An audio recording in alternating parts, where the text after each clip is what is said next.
Last lecture में से कोई डाउट पूछना है तो पूछो।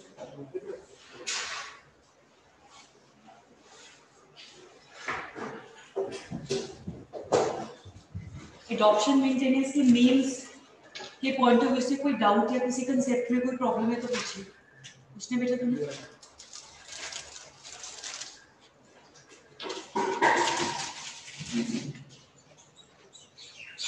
हाँ जी, कुछ जजमेंट्स लिखिए, कुछ जजमेंट्स लिखिए।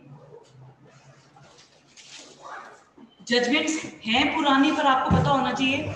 ऑब्जेक्टिव में कई बार मैच में आ जाता है, किसी कॉन्टेक्स्ट में आपसे पूछ सकते हैं, तो आपको इन जजमेंट्स की नॉलेज होनी चाहिए। इन जजमेंट्स की आपको नॉलेज होनी चाहिए। फर्स्ट लिखिए, first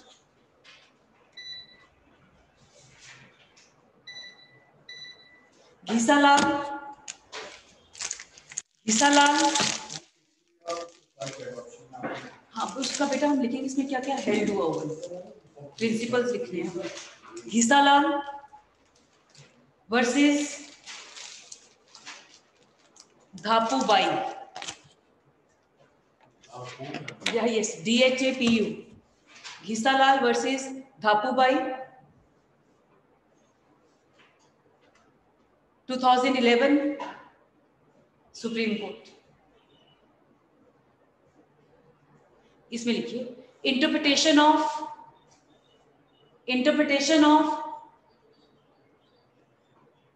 word consent, interpretation of word consent as used in section 7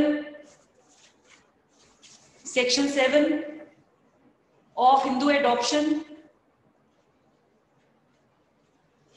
and Maintenance Act।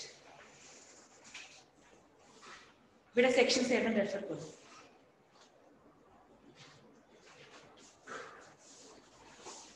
Capacity of a male Hindu to take in adoption. Yes, आगे। Any male Hindu who is of sound mind and is not a minor has the capacity to take a son or a daughter in adoption, provided that if he has a wife living, he shall not adopt except with the consent of his wife, unless the wife has completely and finally renounced the word or has ceased to be Hindu or has been declared by a court of competent jurisdiction to be of unsound mind। तो आपने देखा main में भी है consent word का इस्तेमाल और proviso में भी है।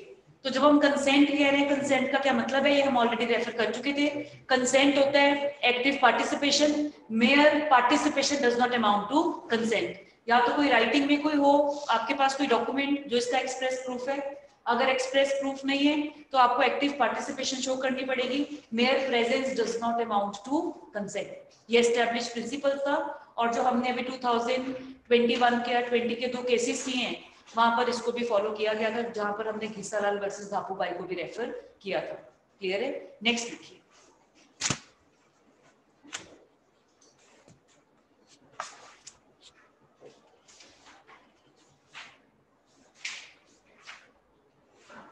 नेक्स्ट लिखिए Kashinath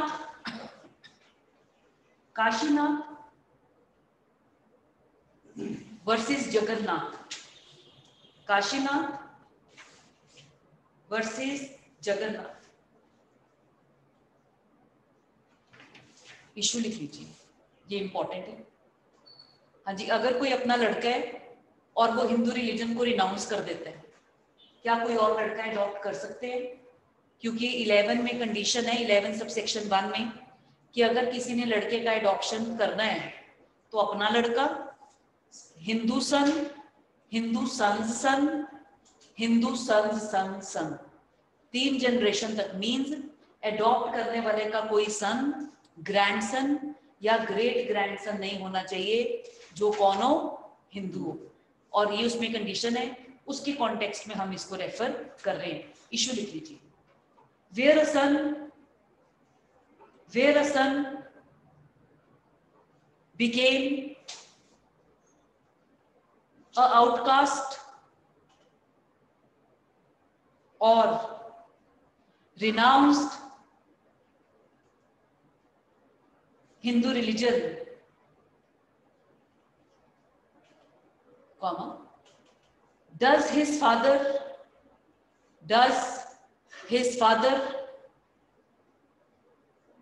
get entitled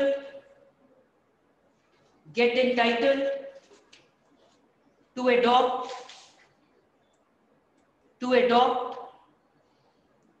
another son.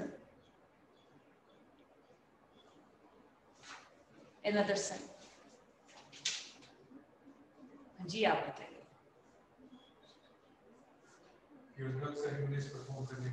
अभी छोड़ दो, कोडिफाइड की तो बात की बात है, पहले हमें अनकोडिफाइड लॉ में देखना पड़ेगा। अनकोडिफाइड लॉ में हमने फीमेल्स को तो एडॉप्शन की बारी नहीं दी थी, मेल्स थे जो एडॉप्ट कर सकते थे, और एडॉप्शन किसका होता था? सिर्फ लड़कों का, लड़कियों का एडॉप्शन नहीं होता था। हाँ जी, क्यों सिर्फ लड़कों का एडॉप्शन होता था? एक फ्यूनरल सेरेमनी, लास्ट जो राइट्स है वो लड़का ही कर सकता था, और क्या बोला? क्या कोई इसलिए कह चाहेगा सर ने कि मेरा उधार चुका दे जब मेरी डेथ हो जाए? बेटा ये जो पर्पस है डॉक्ट्रिन ऑफ पायस ऑब्लिगेशन का, वो सन नहीं है, वो इसलिए है ताकि क्रेडिटर को उसका पैसा वापस मिलना चाहिए। डॉक्ट्रिन बनाया सिर्फ क्रेडिटर के फायदे के लिए था, और उन्होंने सोचा जो भी हमारे अनकोडिफाइड लॉ के राइटर्स थे, कमेंटेटर्स थे, मेन था जिसने पैसा दिया, इक्विटी कहती है, उसको पैसा वापस मिलना चाहिए। अगर हम वैसे कहते तो लड़के शायद ना देते, तो हमारे इंडिया में अभी भी अगर आप किसी रिलीजियस कॉनोटेशन के साथ जोड़ दो तो लोग उसको रिलीजियसली फॉलो करना स्टार्ट कर देते हैं। तो इससे हमने उसको पायस उस ऑब्लिगेशन को हमने पायस ऑब्लिगेशन के साथ जोड़ दिया। हाँ जी, और लड़के होने से और क्या होता है? Yes, blood line. हम कहते हैं अगला वंश आगे बढ़ रहा है, लड़का इसलिए जरूरी माना जाता था क्योंकि लड़का तो कहते थे अपना है और लड़की पराई है, तो जो लड़का है वो बस उसी को ही काउंट करते थे, फैमिली लड़के से भी आगे बढ़ेगी। इसमें लिखिए बेटा, पहले तो आप सेक्शन 11 सब सेक्शन 1 का ही लिख दोगे, जो इसमें, क्योंकि आपको स्टैट्यूटरी प्रोविजन तो डिस्कस करना ही पड़ता है। आगे लिखिए direct, prior to enactment of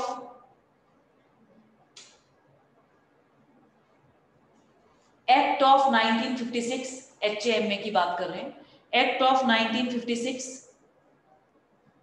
also adoption of a son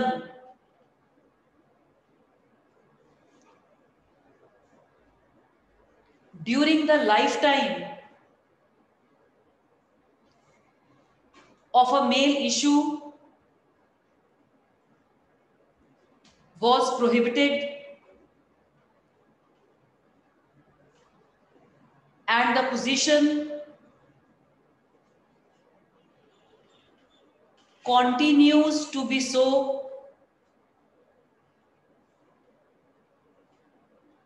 after the enactment of the act.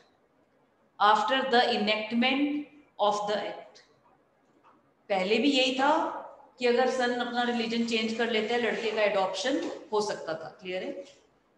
Where a son, full stop, where a son became an outcast or renounced Hindu religion, his father became entitled to adopt another. The position has not changed after enactment of Caste Disabilities Removal Act. Caste Disabilities Removal Act, as the outcast son does not retain. Ma'am एक बार repeat करना इस line को। The outcast son does not retain the religious capacity to perform obsequial rites, obsequial,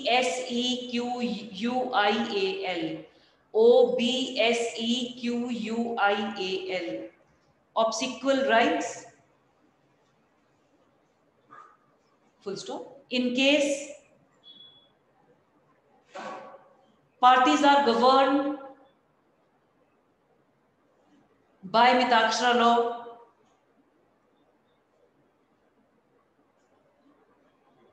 additionally adoption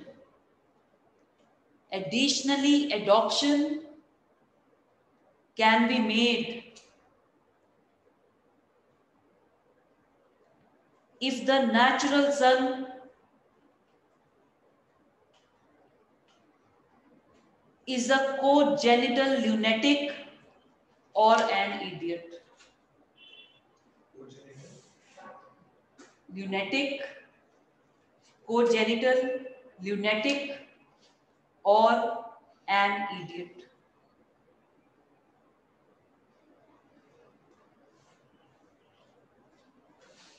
clear है? इसलिए अगर सन obvious है हमारे एक्टनीस mandate को कैरी ऑन किए, इतना टेक्निकल टर्म नहीं यूज किया, पर उन्होंने लिखे है सन, ग्रैंडसन या ग्रेट ग्रैंडसन अगर कोई है तो वो क्या होना चाहिए? हिंदू। हिंदू है तो सन के साथ लिखा हुआ, पर वो तीनों के साथ जा रहा है, Hindu son, Hindu grandson, Hindu great grandson. Clear है?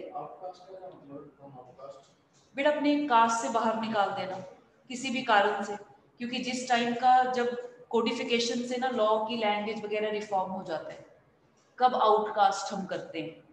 जैसे पहले ये फॉर्मल सिस्टम ऑफ कोड तो था नहीं, कौन मैटर्स डिसाइड करता था? ग्राम पंचायत या कोई भी बॉडी जो विलेज या जो भी कहीं पर भी उस एरिया में लोगों ने जिसको अपना खुद को सब्जुकेट किए, और ये बॉडी इतनी स्ट्रांग होती थी। इवन टुडे अगर हम चंडीगढ़ की बात नहीं कर रहे, जहाँ इंटीरियर विलेजेस ऑफ हरियाणा, वहाँ अभी भी मैटर्स कोड में नहीं आते। यूपी में भी, यस यूपी में भी वो क्यों नहीं आते? वो अभी भी पंचायत को अपनी सबसे सुपीरियर अथॉरिटी मानते हैं। पंचों को किससे इक्वेट किया जाता है? सरपंच जो होता है, गॉड, सरपंच गॉड होता है जिसने जस्टिस करना है। जब आप एक चेयर होल्ड करते हैं, आप अपने सब रिलेशंस भूल जाते हैं, आपको उस चेयर के साथ जस्टिस करनी है। जो हम जितनी सैंक्टिटी हम एक जज के चेयर को देते हैं, लोग उतनी ही सरपंच की सीट को देते हैं। लोग जब किसी को अपना सरपंच चुनते हैं, उसके ऊपर बहुत ज्यादा ड्यूटी होती है, ऑब्लिगेशन होती है कि उसने किस पर खरा उतरना है? लोगों के फेथ और ट्रस्ट पर। इसलिए कभी भी कोई सरपंच कभी भी कोई गलत डिसीजन नहीं देगा। क्लियर है? अब कलयुग की तो कोई वो नहीं है अब कि कोई क्या कर दे या क्या ना कर दे, ये हम अभी भी मानते हैं। इवन अगर एनसीईआरटी की बुक्स हम देखें, जहां से ग्राम पंचायत के इंट्रोड्यूस होते हैं ग्रेड 6 में, वहां पर भी सिर्फ सिविक्स ही नहीं, इवन इंग्लिश में चैप्टर्स इंक्लूडेड है, जिसमें बच्चे को हम इनकलकेट कर रहे हैं कंसेप्ट कि अगर हम किसी में सरपंच की अथॉरिटी वेस्ट कर रहे हैं तो वो कहता है ट्रुथ मस्ट ट्रैम्प, सच की जीत ही होनी चाहिए। क्लियर है? तो वहां पर जब हम बात करते थे मैटर्स कोर्ट में पहुंचते नहीं है, तो अभी भी हमने बहुत सारे केसेस में देखा, आपको ना कस्टमरी डाइवोर्स जहां पर हुआ होता है, बाद में कोई भी उस कस्टमरी डाइवोर्स जिसका हुआ है वो आगे मैरिज कर लेता है, यहाँ तक कोई प्रॉब्लम नहीं है। पर जब उसकी सेकंड मैरिज में प्रॉब्लम आता है और वो स्पाउस रिलीफ मांगता है, तो दूसरा स्पाउस क्या प्ली लेता है कि ये तो हमारी मैरिज ही वॉइड है, क्योंकि जब हमारी मैरिज हुई, इसकी पहली मैरिज क्या कर रही थी? सबसिस्ट कर रही थी। और 99% केसेस में वो जो पार्टी है वो फेल हो जाती है कस्टम को प्रूव करना। तो जो कस्टम है that is a very very important. बेटा कस्टम यही नहीं, जितने भी आपके कोडिफाइड लॉ है कस्टम में सबका सेम मीनिंग है, पर क्योंकि केस हम एडॉप्शन का कर रहे हैं, नेक्स्ट लिखिए, नेक्स्ट केस लिखिए।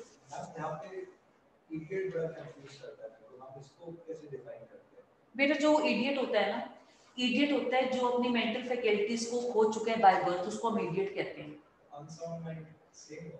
जो अनसाउंड माइंड टर्म है ये तो हमारे कहते हैं ना, एक होता है गधा बोल देना, इंग्लिश वाले कह देंगे स्टूपिड, तो हमने तो इडियट जो मेन टर्म था, पर देखा गया अब कौन इडियट है और कौन, इवन आपके हिंदू मैरिज एक्ट में जब हम कंडीशंस ऑफ वैलिड मैरिज में देखते थे, उसमें अनसाउंडनेस ऑफ माइंड जो भी कंडीशन है क्लॉज 2 में वो ये नहीं थी, वो ये थी neither party should be idiot और ल्यूनेटिक।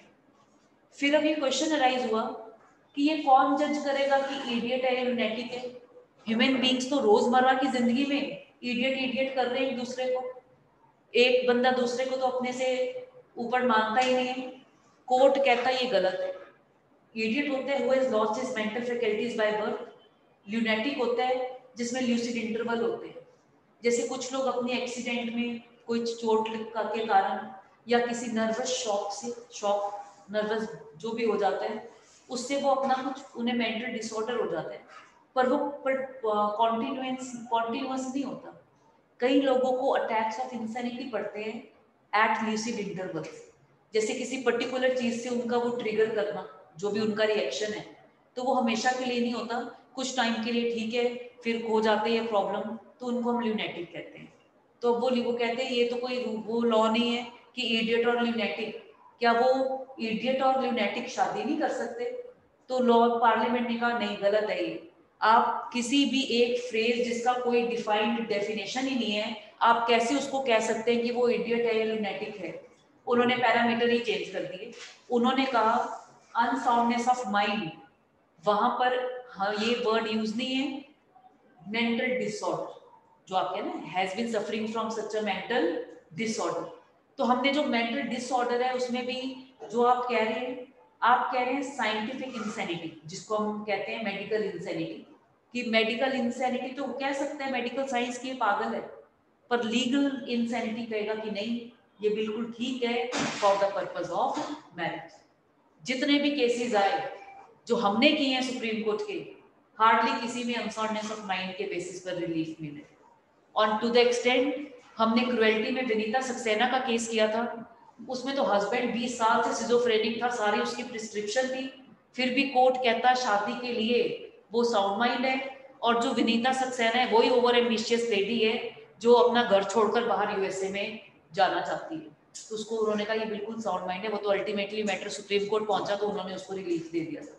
तो वो जो है, क्योंकि अनसाउंड माइंड का हमने, ये बड़ा इंपॉर्टेंट है, लीगल इंसैनिटी और मेडिकल इंसैनिटी में जमीन आसमान का फर्क है। हम अपने हिंदू लॉ के लिए हम कभी भी, क्यों, जो आपका मेडिकल लॉ कहते हैं, मेडिकल साइंस, वो आप एविडेंस एक्ट में ला सकते हैं। सपोज हस्बैंड को वाइफ से डाइवोर्स चाहिए, एक्सपर्ट है डॉक्टर, वो आकर कोर्ट में अगर गवाही दे भी देगा कि ये पागल है, कोर्ट के ऊपर वो बाउंड नहीं है। क्यों?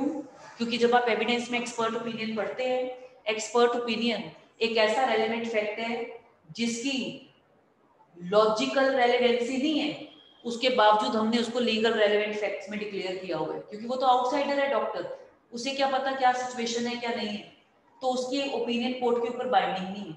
और अगर कोर्ट को लगता है कि यस उसकी ओपिनियन फैक्चुअल सर्कमस्टांसेस के साथ जा रही है तो ठीक है, एक्सेप्ट कर ले, कोर्ट इवन टोटलिटी में एक्सपर्ट की ओपिनियन रिजेक्ट कर सकता है।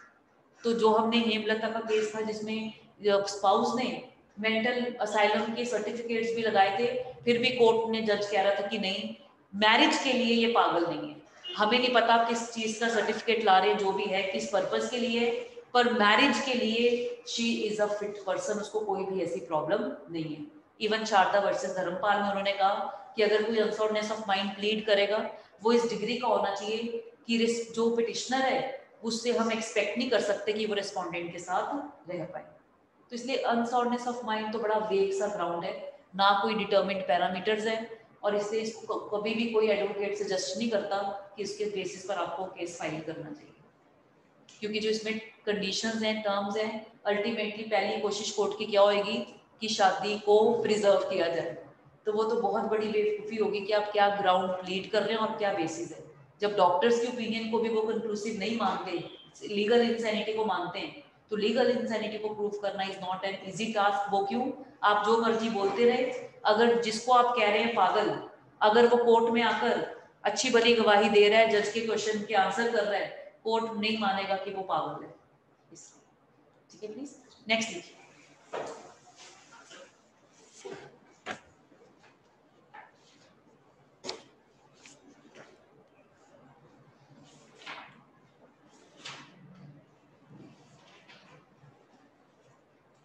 बेटा ये आपका जो जजमेंट है, ये कस्टम लिख लीजिए। इसमें जो कस्टम है उसको डिफाइन किया हुआ है, क्योंकि हमारे Hindu adoption and maintenance act में भी कस्टम को प्रिजर्व किया हुआ है। कहाँ कहाँ? आपका जो सेक्शन 10 है कि एडॉप्शन के टाइम पर बच्चा 15 साल से छोटा होना चाहिए, पर अगर कस्टम परमिट करती है आप एडॉप्ट कर सकते हैं। मैरिड लोगों का एडॉप्शन पॉसिबल नहीं है, पर अगर कस्टम परमिट कर रही है आप उसको कर सकते हैं। तो कस्टम का क्या मतलब है, क्लियर है? इसमें लिखिए लक्ष्मीबाई वर्सेस भगवंत बुवा। लक्ष्मीबाई वर्सेस भगवंत बुवा 2013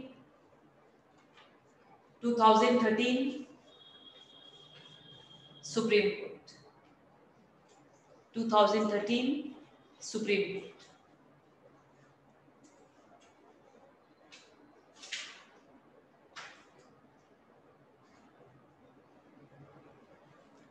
इसमें क्या है, कुछ फैमिलीज को ना कुछ स्पेशल प्रेरोगेटिव्स मिले हुए थे। जैसे इस केस में एक श्री संत एकांत महाराज की जो पादुकाएं हैं, चप्पलें थी, उनकी पालकी में रखकर, ये बेटा इवन जहां पर भी हमें तो अपना ही उसका पता है, जैसे हमारी जो कुल देवी है दैट इज बेरी, रोहतक के आगे पड़ता है वो एरिया। तो क्या बोला आपने?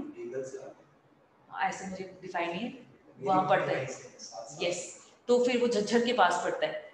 तो जहां वहां पर क्या है, हम वो मानते हैं कि अगर आपने दर्शन कंप्लीट करने हैं तो सुबह 4 बजे वो पालकी को मंदिर से, जहां वो कहते हैं कि वो सोती हैं देवी, वहां से उनकी पालकी मंदिर में लेकर जाई जाती है जहां लोग उनके दर्शन करते हैं।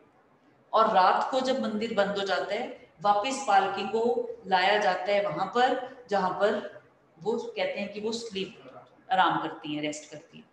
तो वो ये वहां पर मानना है कि रात को उनके उस मंदिर में दर्शन करने हैं, और सुबह जब उनकी पालकी निकल रही है तो उनको तो बहुत ही पुण्य मिलता है जो उसको हाथ लगा ले। पालकी का टाइम 3-3:30 बजे वहां से निकलती है, तो लोग उसको हाथ लगाने के लिए भी होते, इतनी जल्दी उठे।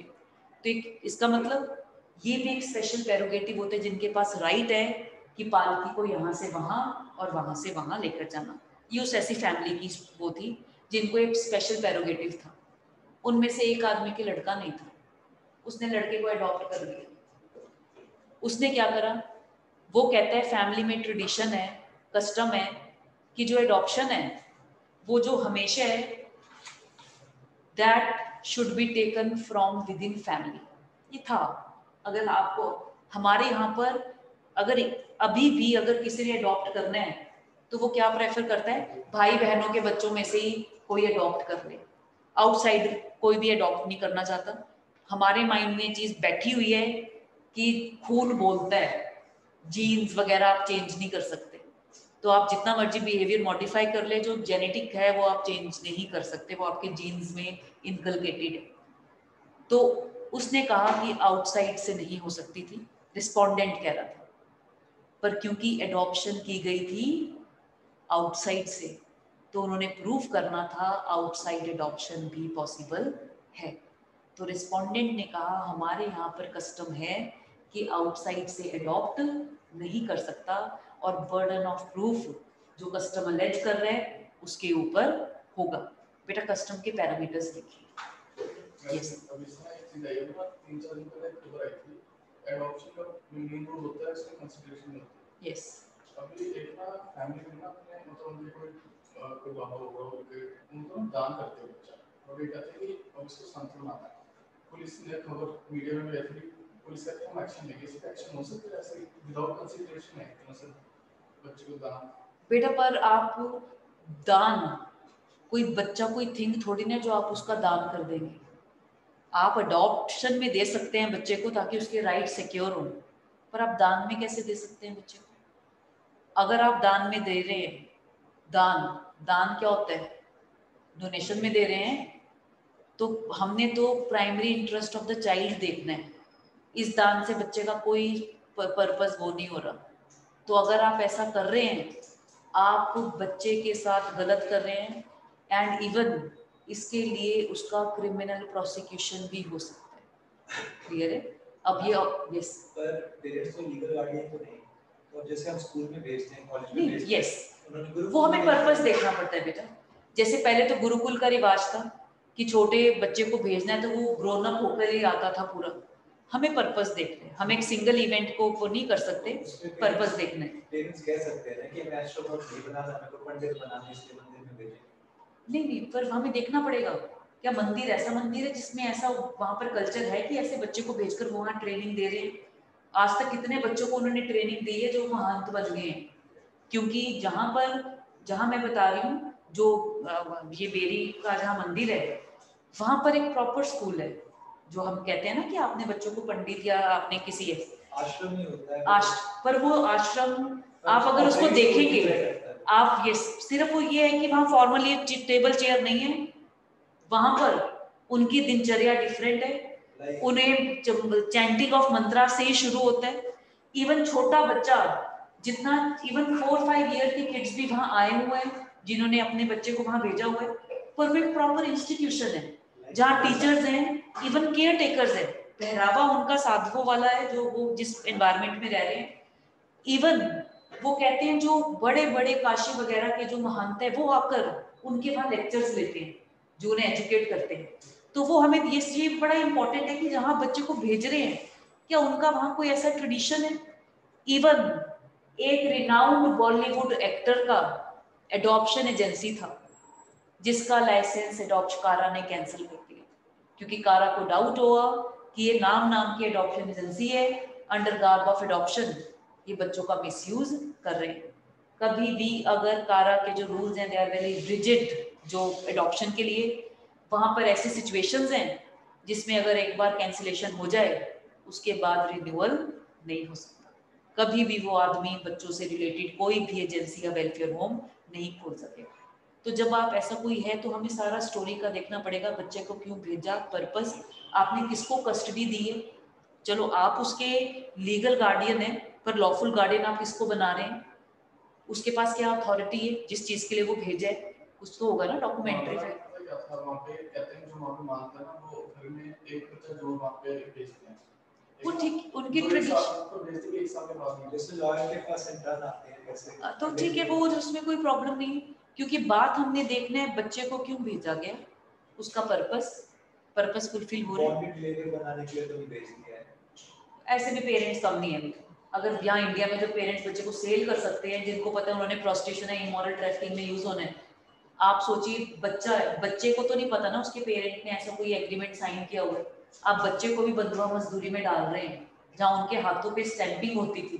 आपको ये पता होगा, स्टैंपिंग हो जाती थी कि बच्चे पर राइट उनका है। तो फिर हम ऐसा कुछ प्रिडिक्ट नहीं कर सकते। ह्यूमन, जब पेरेंट अपने बच्चे को मार ही सकता है तो इससे ज्यादा तो ह्यूमन बिहेवियर प्रिडिक्टेबल नहीं है। ठीक है, प्लीज इसमें लिखिए बेटा 2013 सुप्रीम कोर्ट कस्टम के लिए लिखिए, कस्टम के लिए यस। पहले तो आपको 3A ही देना पड़ेगा जो आपका कोडिफाइड लॉ का है, उसमें एडॉप्शन है, सॉरी कस्टम डिफाइंड है, हम उसकी बात नहीं कर रहे। नेक्स्ट लिखिए points. First, custom is an established practice at variance with the general law. Second, A custom varying general law, अगर कोई वेरिएशन है, may be a general, local, tribal और family custom.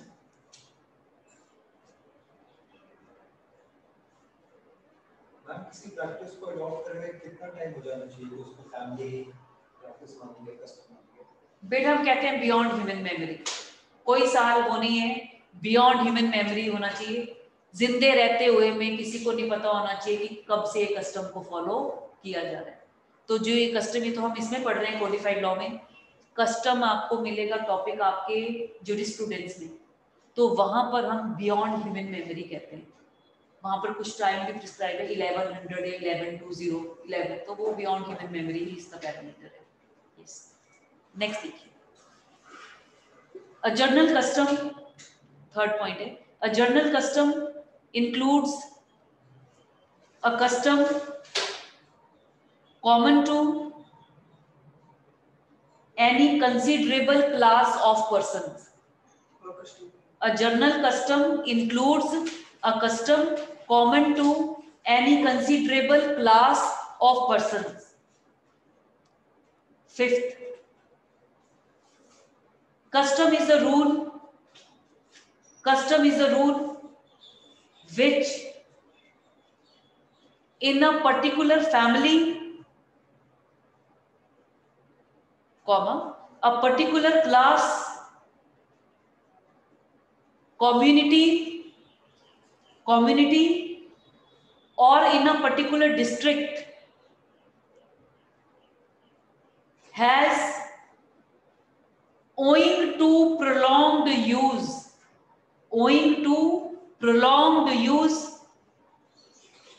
obtained the force of law. Community के बाद repeat करना। Community or in a particular district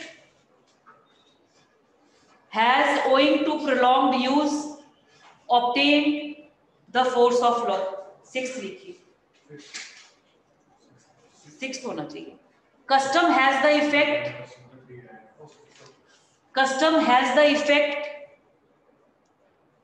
of modifying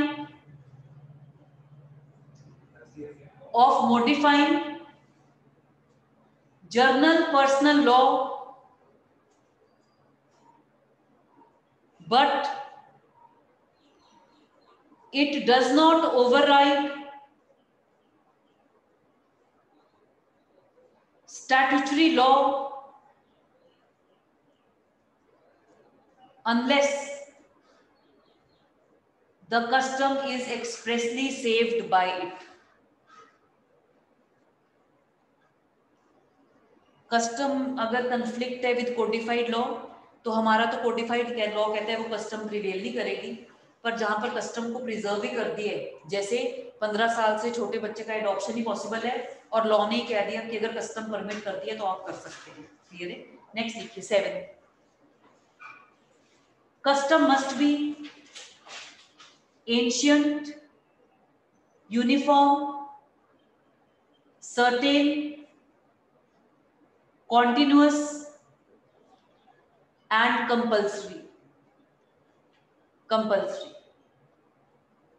Full stop. No custom is valid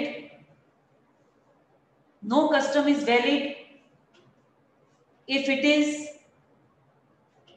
illegal. ये सारा आपके जो section 3 है ना उसमें अभी आपको मिलेगा। Illegal, immoral, unreasonable or opposed to public policy.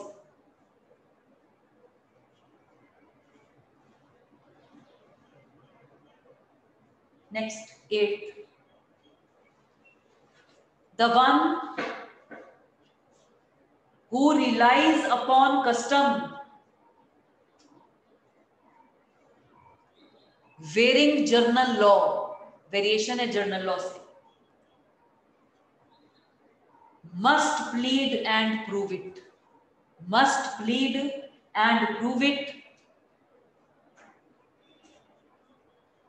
full stop. Custom must be established. Custom must be established by clear and unambiguous evidence. Clear and unambiguous evidence. Next, 8th. Custom being in derogation of general law. Custom being in derogation of general law is required to be construed strictly. Is required to be construed strictly.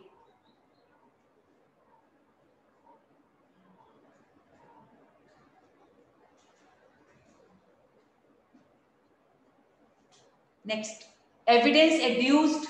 Next point. Evidence adduced on behalf of the party concerned. Evidence adduced on behalf of the party concerned must prove the alleged custom and the proof must not be unsatisfactory and conflicting. Unsatisfactory and conflicting.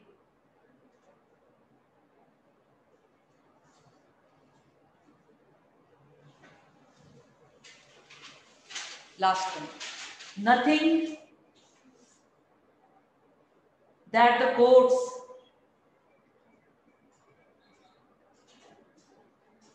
can take judicial notice of.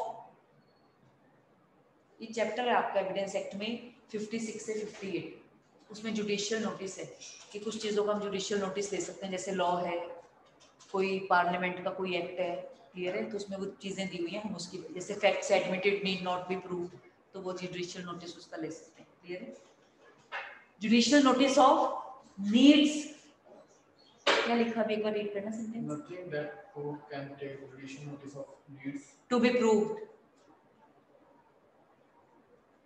When custom has been judicially recognized, when custom has been judicially recognized by the court, it passes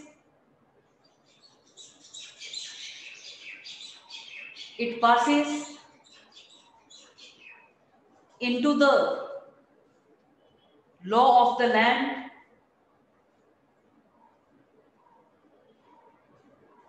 and proof of it becomes unnecessary under section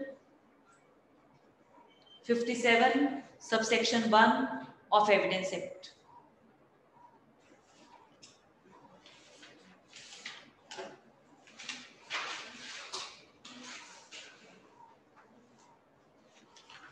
next देखिए,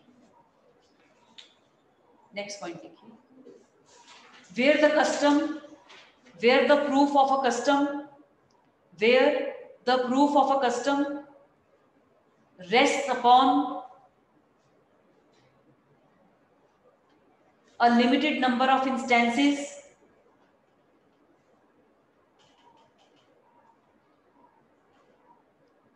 of a comparatively recent date, of a comparatively recent date, the court may hold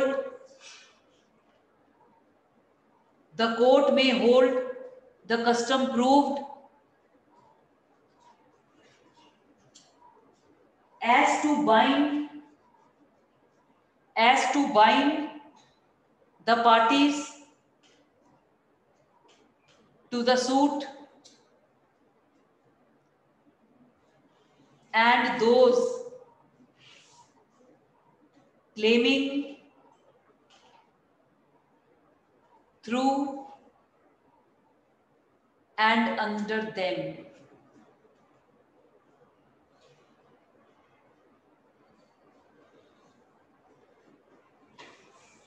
conclusion लिखिए The court may hold the custom group as to bind, bind, bind. Conclusion लिखिए thus all that is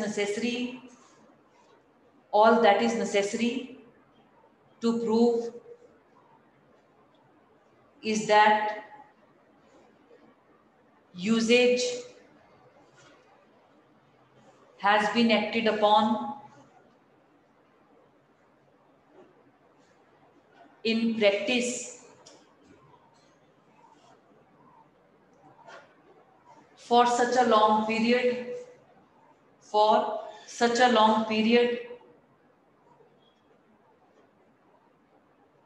and with such invariability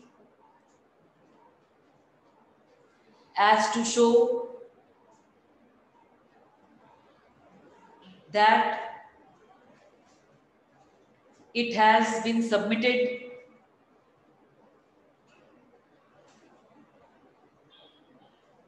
by common consent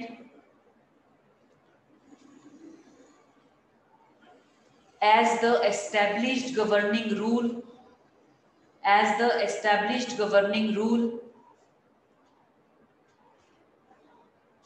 of a particular locality.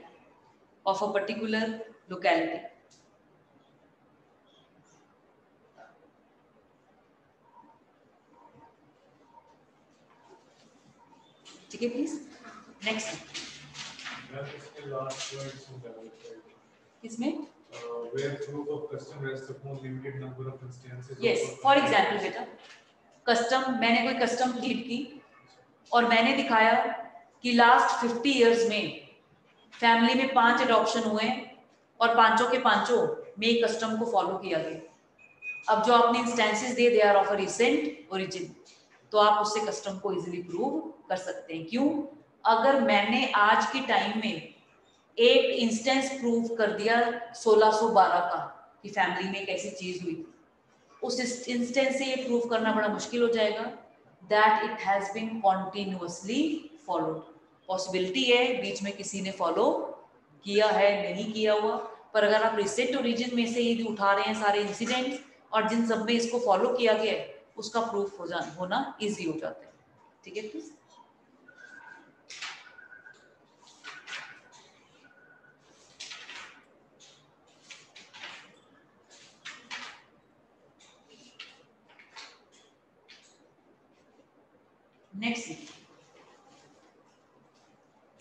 Next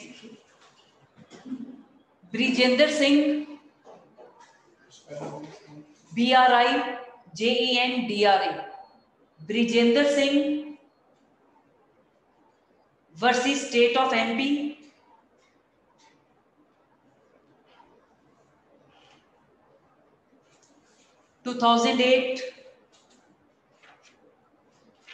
2008 supreme court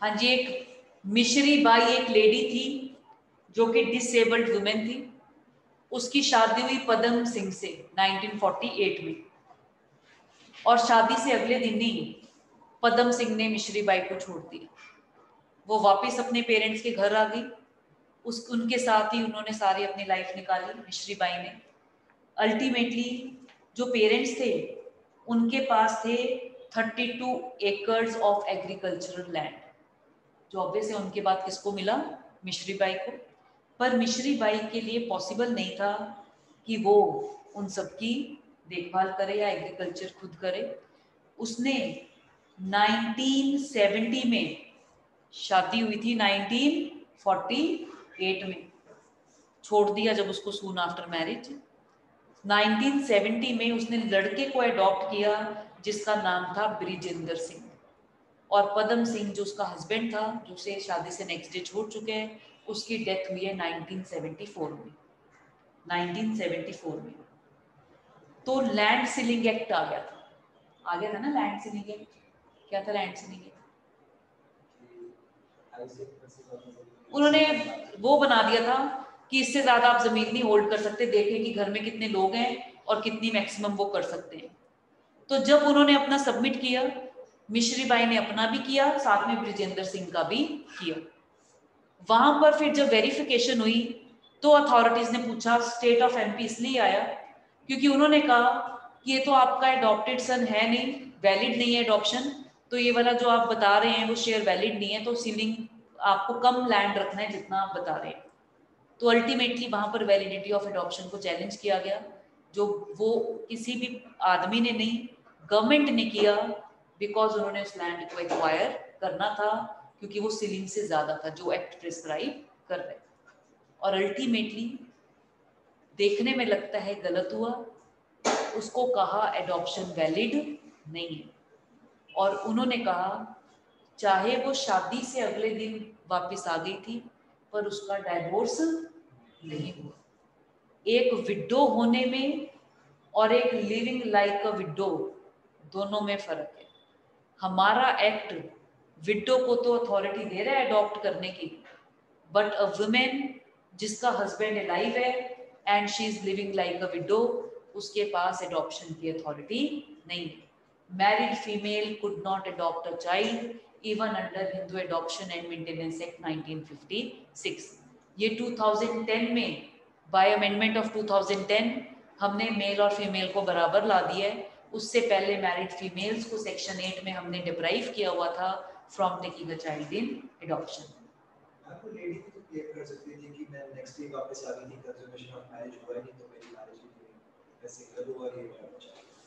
पर बेटा consummation of marriage से marriage का कोई लेना देना नहीं है, क्योंकि हमारे एक्ट ने नहीं लिखा कहीं पर भी, क्योंकि कंज्यूमेशन तो एंसिलरी है to the institution of marriage.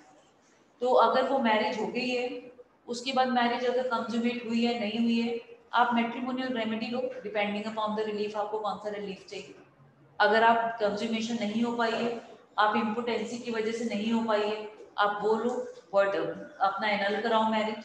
अगर वो दूसरा पार्टी आपको डिजर्ट कर रहे हैं तो आप डिजर्शन के ग्राउंड पर डाइवोर्स ले लो, पर आप इंस्टीट्यूशन ऑफ मैरिज को आप अफेक्ट नहीं कर सकते। बिकॉज जब हम कंज्यूमेशन की बात कर रहे हैं, कोहैबिटेशन की बात कर रहे हैं, मेंटेनेंस की बात कर रहे हैं, ये सारे जो प्रिंसिपल हैं they are ancillary to the institution of marriage. Marriage के बाद ये राइट्स एंड ऑब्लिगेशंस हैं जो मैरिटल स्टेटस की वजह से फुलफिल करनी पड़ती हैं, इनकी वजह से मैरिटल स्टेटस नहीं अफेक्ट होता। यस, पूछने आपने इसमें लिख मैम लीजिए। यस बोलो। हाँ जी मैम, अगर वो अपनी प्रॉपर्टी जो अपने वाले हिस्से की होगी वो तो उसमें से तो दे सकती है ना बरजिंदर सिंह को।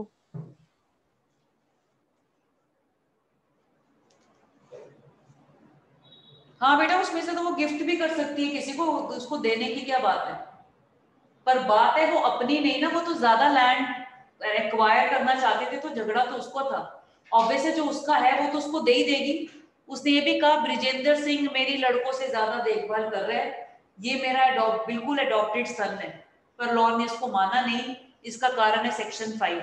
सेक्शन 5 में लिखा हुआ है कि अगर किसी कंडीशन का कॉन्ट्रावेंशन हुआ, एडॉप्शन क्या हो जाएगी, वॉइड। इसलिए principal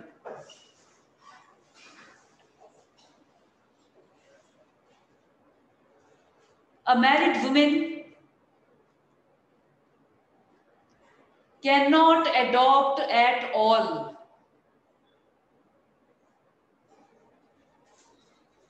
during the subsistence of marriage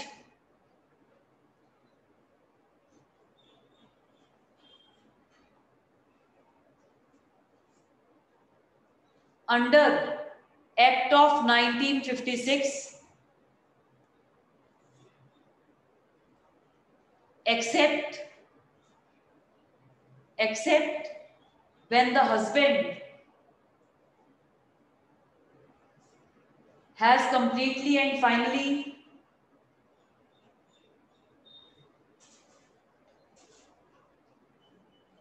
renounced the world or ceased to be a Hindu, or declared by a court of competent jurisdiction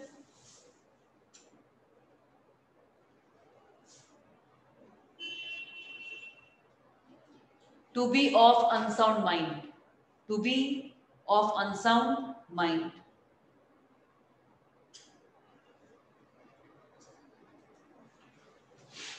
In the present case, though the female was living separately from the husband for a very long time, but their marriage was still subsisting. Their marriage was still subsisting.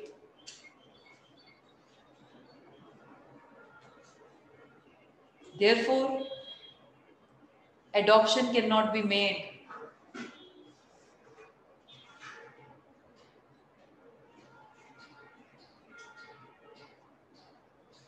in such a case.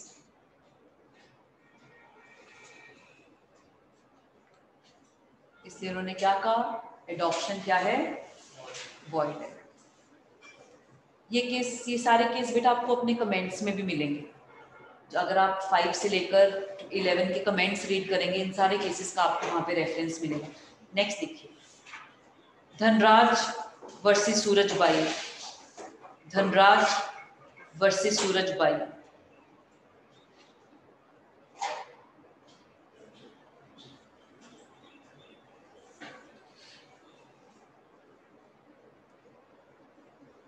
(1975) supreme court. Question लिख लीजिए, can a step mother could give stepson in adoption in absence of natural parents?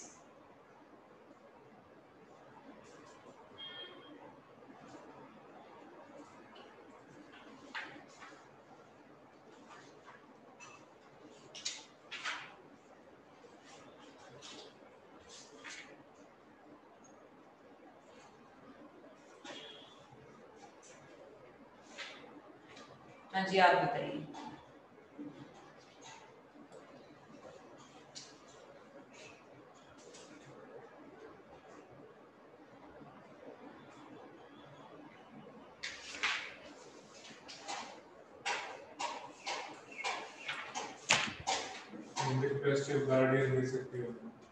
बेटा इसमें आपको discuss करना पड़ेगा, even judgement में भी उस एक्सटेंड तक डिस्कस नहीं है। स्टेप मदर वैसे तो हमने आपको डिस्कस करना पड़ेगा 9 सबसेक्शन 1, वहाँ पर है फादर, मदर, गार्डियन। अब फादर मदर तो इसमें है नहीं, तो आपको बताना पड़ेगा गार्डियन 2 तरह के हैं, डिफेक्टो, डिजियो। तो आपको गार्डियन की डेफिनेशन रेफर करना पड़ेगा, डिफेक्टो गार्डियन भी उसमें इंक्लूडेड है। तो जो आपके उसमें लिखा हुआ है कि जो मदर है, उसमें सॉरी लिखा हुआ है एडॉप्टिव मदर, फादर लिखा हुआ है, स्टेप मदर नहीं लिखा हुआ, पर जो मदर है, मदर में स्टेप मदर इंक्लूडेड नहीं है। मदर में कभी भी स्टेप पेरेंट्स इंक्लूडेड नहीं है, स्टेप पेरेंट्स कभी भी इंक्लूडेड नहीं है।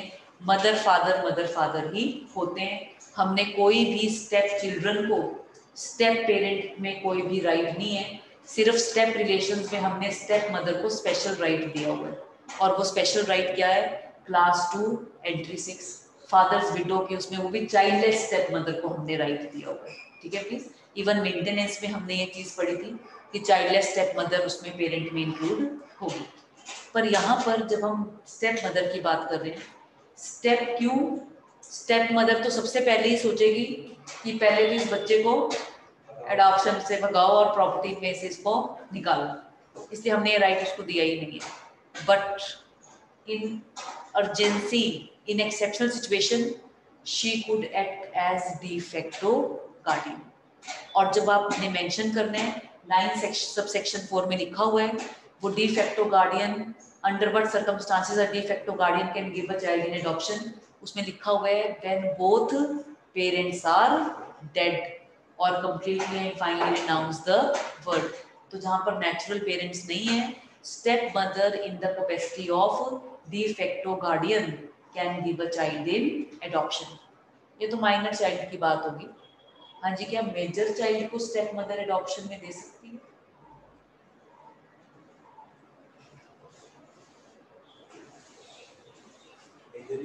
ये मेजर ही हो गया। अब उसको मैम मेजर में उसकी जरूरत नहीं है, अब वो स्टेप मदर का रोल खत्म हो जाएगा मेजर वाले चाइल्ड में, प्रोवाइडेड वहां कस्टम होनी चाहिए कि 15 साल से बच्चे के ऊपर से बच्चे का एडॉप्शन वैलिड है। क्लियर है? क्लियर है प्लीज? तो जो अगर चाइल्ड अबव 15 है वहां, या मेजर की बात कर रहे हैं हम, अबव 15 नहीं मेजर लिखा हुआ है, तो वहां पर स्टेप मदर का कोई भी इसमें कंट्रीब्यूशन नहीं है, बच्चा अपने आप ही डिसाइड कर सकता है अगर ऐसे कोई कस्टम प्रिवेल करता है। ठीक है प्लीज नेक्स्ट।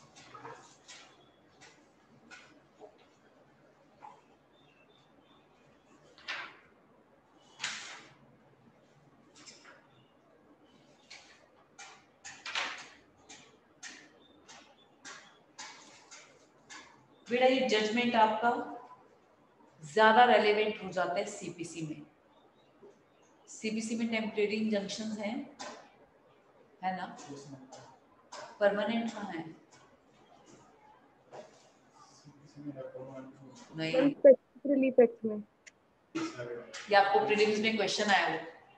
टेम्परेरी इंजंक्शन तो सीपीसी में है, परमानेंट स्पेसिफिक रिलीफ एक्ट में। हाँ जी, टेम्परेरी इंजंक्शन कहाँ पर है सीपीसी में?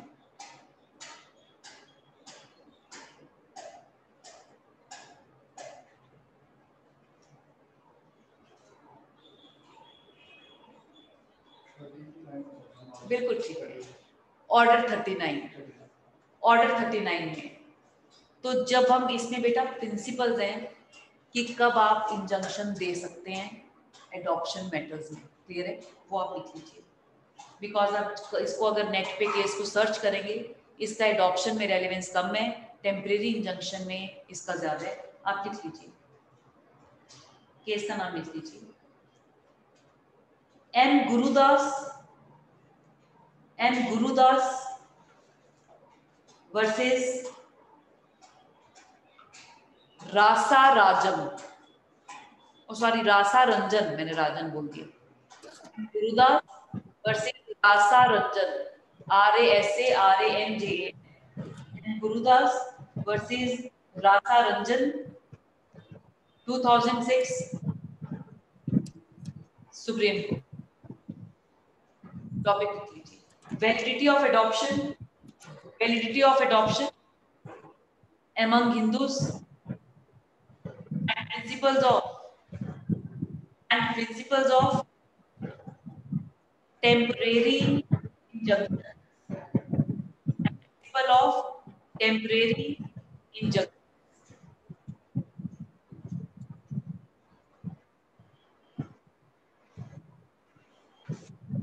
स्टोरी क्या है इस केस में?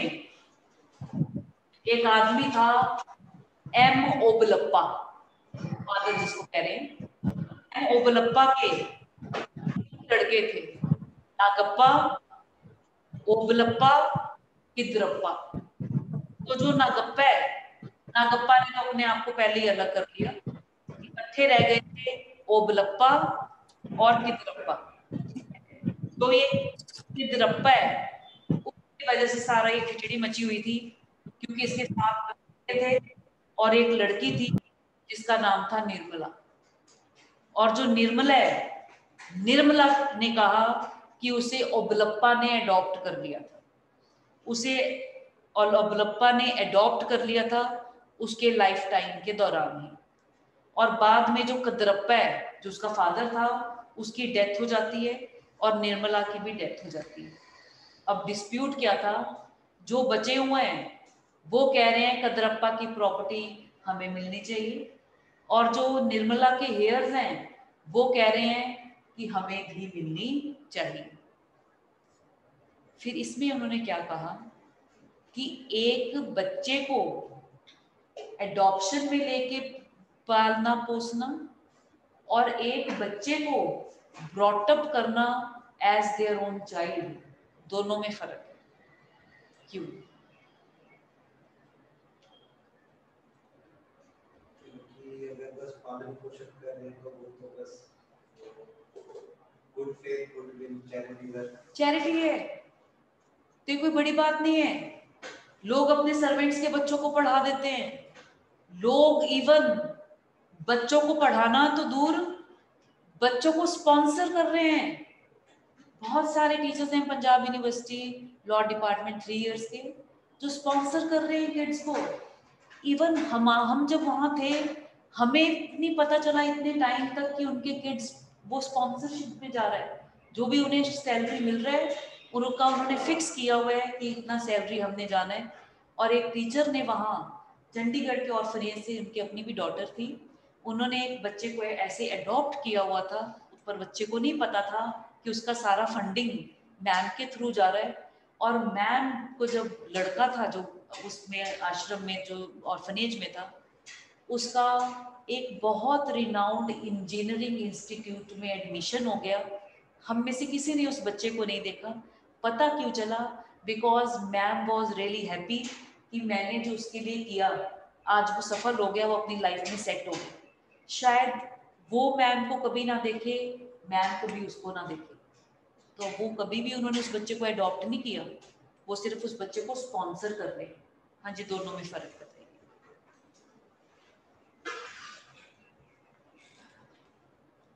ऐसे तो ये तो एक मेरे बच्चे की तरह है, कहेगा भाई बच्चे की तरह ही है, तूने बच्चा थोड़ी ना बनाया है।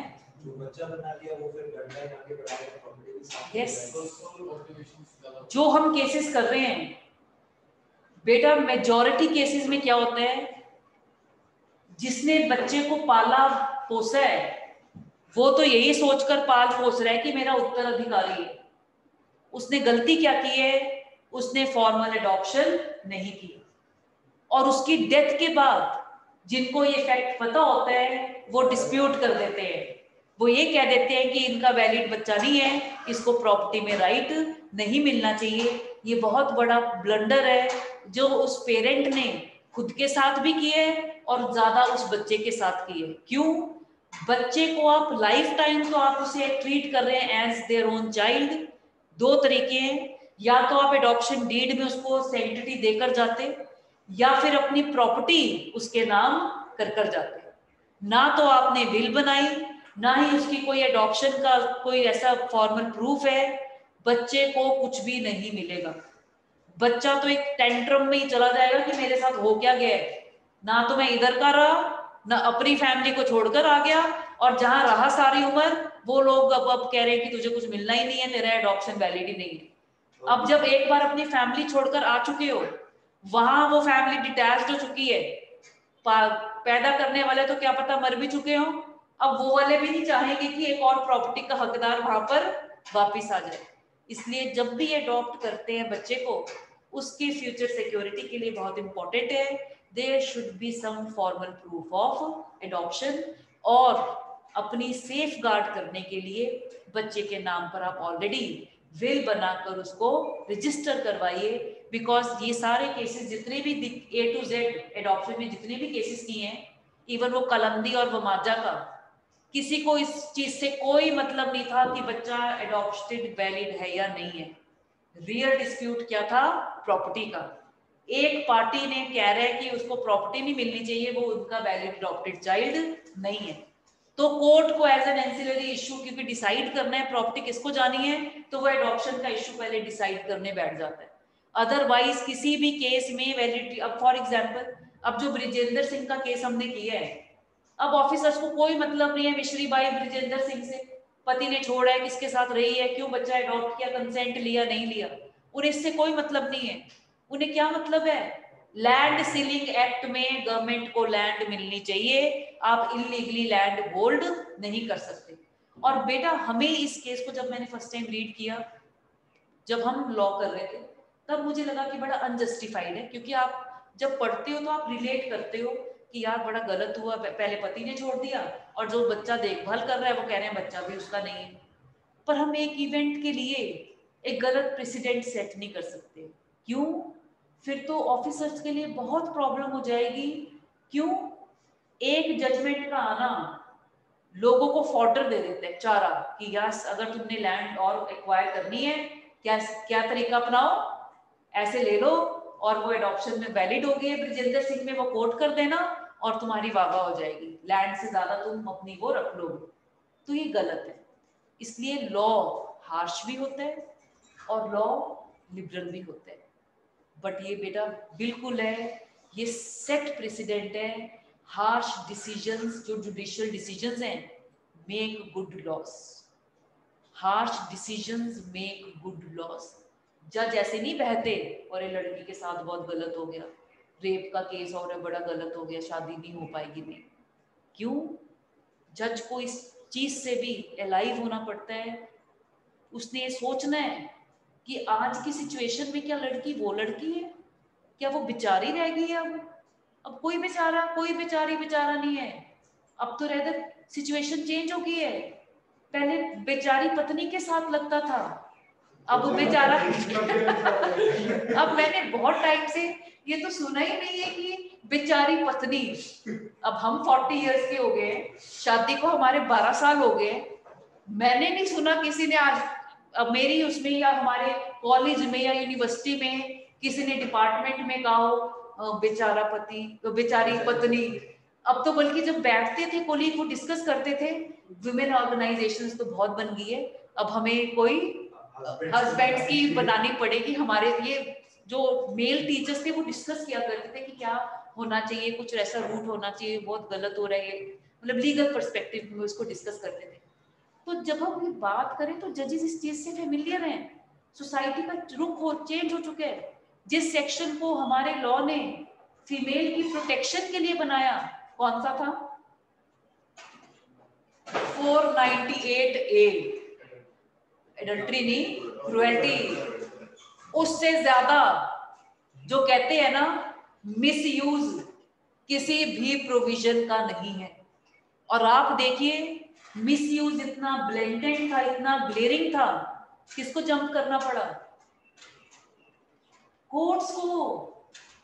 आपके सीआरपीसी में नहीं लिखा हुआ या आईपीसी में नहीं, कोर्ट्स ने अरनेश कुमार से गाइडलाइंस देना शुरू किया कि यार ये तो बड़ा गलत हो रहा है, साफ साफ दिख रहा है कि लड़की लड़के के घर वालों को फंसा रही है। क्यों? आपने जब लपेटे में लिया, इतना तो आप दिमाग लगाता नहीं है उस टाइम पर, तो क्या किया कि जो भाई अब्रॉड में रह रहा है उसका भी नाम एफआईआर में लिखा रखा है कि इसने भी क्रुएल्टी की है। तो जब मैटर कोर्ट पहुंचा तो ऑब्वियसली सारी फैमिली अंदर चली गई। तो वहां पर फिर उन्होंने कहा कि तो बड़ा गलत हो रहा है, जो लोग वहां पर है भी नहीं आप उन पर एलिगेशन लगा रहे हैं, इसका मतलब आपका जो कंप्लेंट है वो फॉल्स और फ्रिवलेस है। फिर ये तो रियल डिस्प्यूट है जी। हमने ये तो मेरा आंखों देखा हुआ केस है कि यहाँ पर जो नई शादी हुई, बहू आई, वो पता नहीं एडजस्ट नहीं कर पाई फॉर वन रीजन और द अदर, पर बहू हिम्मत वाली थी, उसने किसी अपने रिलेटिव को नहीं बुलाया, वो 11 के पुलिस स्टेशन गई और कहा कि मुझे टॉर्चर कर रहे हैं और सामान का लिस्ट लिखवा लो जो मैं अपने साथ स्त्री धर्म में लाई थी। उसने अपना तो क्या लिखवाना, उसने लड़कों वालों का भी सारा सामान उसमें लिस्ट में लिखवा दिया। लड़कों वालों को पता ही नहीं है कि वो लड़की पुलिस स्टेशन गई हुई है, क्योंकि हमारा एडजॉइनिंग घर ही था। पुलिस इतना बड़ा टेम्पो लेकर आई लड़की के साथ और वो सारा सामान उसमें लोड करवाया और लड़की सामान जहां भी उसने लेके जाना होगा वो वहां उसको लेके चली गई। तो वो लेडी, वो हमने तो अपनी आंखों से देखा हुआ है, सामान तो शादी से पहले भी उनके घर को बेड सोफा सेट उन्होंने सारा फर्निश किया था नया, कि लड़के की शादी हो रही है तो घर को अच्छे से उसको रीफर्निश करें और सब डेकोरेट करें। तो फिर तो जो वो देखिए, अब यहाँ पर क्या ये भी मिसयूज है। फिर हमारे सामने वाले घर में चोरी हो गई, वो लेडी बड़ा हर्ट थी इस चीज से लेकर। तो लेडी क्या कि सब बैठे हुए थे वहां मोहल्ले वाले कि यार बड़ा गलत हुआ, पर उसके ऊपर अपना इतना उसका इम्पैक्ट था इस इंसिडेंट का, वो कहती कुछ नहीं होता, इनका तो चोरी लेकर गया, हमारे यहाँ देखो हमारा तो बहू ही चोरी कर कर ले गई है। मतलब आप देखिए उसको मेंटल कितना इम्पैक्ट हुआ है। ये अब ये देखिए भी रियल केस है, ये 18 सेक्टर में है, हाईली रिच फैमिली, कोई चीज नहीं होगी जो दुबई से कम ना आई, उनका डेकोरेशन फीस बड़ा हाई स्टैंडर्ड ऑफ लिविंग है डॉल। लड़के की शादी नहीं हो रही थी फॉर वन रीजन और द अदर। लड़की ने शादी कर ली, लड़की बड़ा उनके अपना अपना बनकर रही, 6 महीने उनके साथ रही, उसके बाद उसने सारी ज्वेलरी इकट्ठी की और वो अपने पेरेंट्स के घर चली गई विद कैश एंड ज्वेलरी। अब वो कह रही है हमें डाइवोर्स दे दो, और अगर डाइवोर्स नहीं दोगे तो फिर मैंने इसको भी फिर छोड़ना नहीं है, फिर मैंने कंप्लेंट स्टार्ट करा देनी है। और वो कितना मांग रही है, 1 करोड़ एज सेटलमेंट, बिकॉज वो देख चुकी है कि लड़के वालों के पास कितना पैसे है। तो अब वो उनकी वाली सास बड़ा परेशान रहती है कि यार एक पहली बहू तो भाग गई, अब दूसरी आएगी कहीं वो भी ऐसा ना कर जाए तो हम कहाँ जाएंगे। तो आप देखिए कितना ट्रॉमा है ये। तो जब हम बात करते हैं, अब वो सोसाइटी में ना पैराडाइम शिफ्ट आ चुका है फॉर सिटीज जो हम कह रहे हैं। एफआईआर करवा दो, पुलिस भी कहती है कि नहीं जितने नाम लिखवा सकते हो लिस्ट बनवाते जाओ।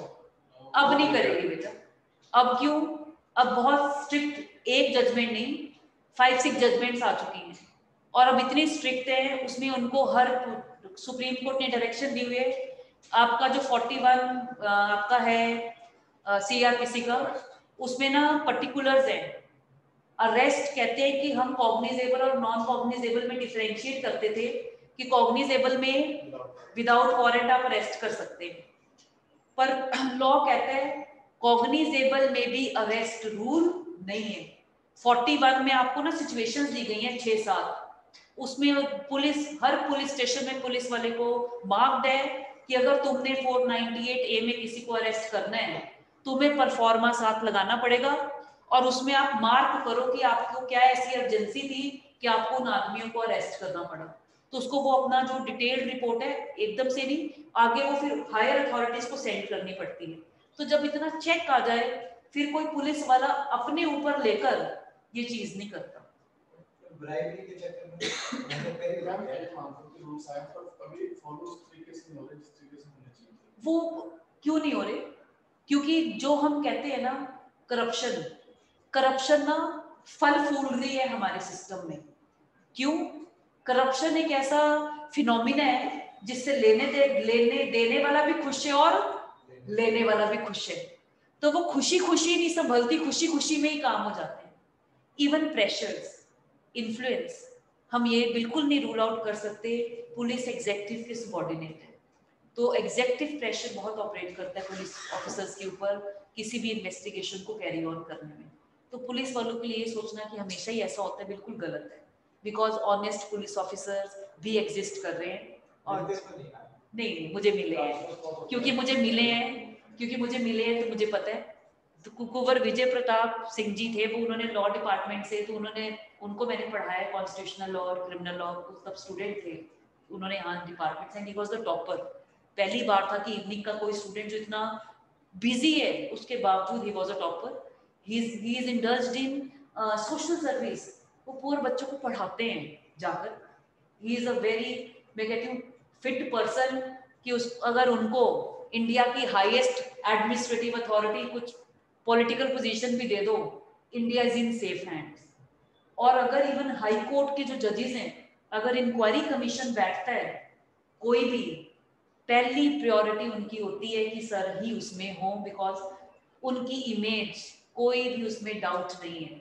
इवन मैंने अपना फेसबुक जो स्टोरी था उसको मैंने शेयर किया, क्योंकि हमारे स्टूडेंट था अजय पाल सिंह, उसको वो रियाद में हमारा स्टूडेंट था, तो उसने अपने उसमें शेयर किया हुआ था कि वो उनको नहीं पता था, उसको नहीं पता था कि ये सर क्या कौन है, पर उसने अपना इनका इमेज शेयर किया हुआ था कि मैं इस आदमी को नहीं जानता, पर जरूर ही is a something very threaten to politicians, की वो सारे पॉलिटिशियंस इनके पीछे हाथ धो के पड़े हुए हैं। तो जब उसने लिखा तो उनके लिए मैंने लिखा था 10-11 लाइंस जो उनके लिए मैं, वो क्यों, बिकॉज किसी चीज से आप पर्सनल रिलेट करते हो अपनी ऑनेस्टी का, बिकॉज उन्होंने पर्सनली हमें हेल्प की है। मेरे फादर का जो फ्लैट था बिकॉज हार्ड अर्न मनी हमारे यहाँ पर सिर्फ मेरे फादर थे जो अर्निंग थे मैरिज से पहले, तो फादर का हार्ड अर्न मनी उन्होंने फ्लैट लिया हुआ था और प्रॉपर्टी माफिया उसे छोड़ नहीं रहा था, तो वो कह रहा था पैसे दो, तो वो इवन वो पैसे देने को भी तैयार थे, फिर भी वो उन्हें हरास कर रहे थे। उस टाइम पर उनको फिर किसी और, तो सर को मैंने डिस्कस किया कि ऐसे वो बड़े हरास कर रहे हैं, तो सर मुझे कहते हैं आप सिर्फ इतना करना, आप वहां जाओगे तो जो वहां पर SHO है आप उसको मेरा नाम ले देना, बस वो आपका काम कर देगा।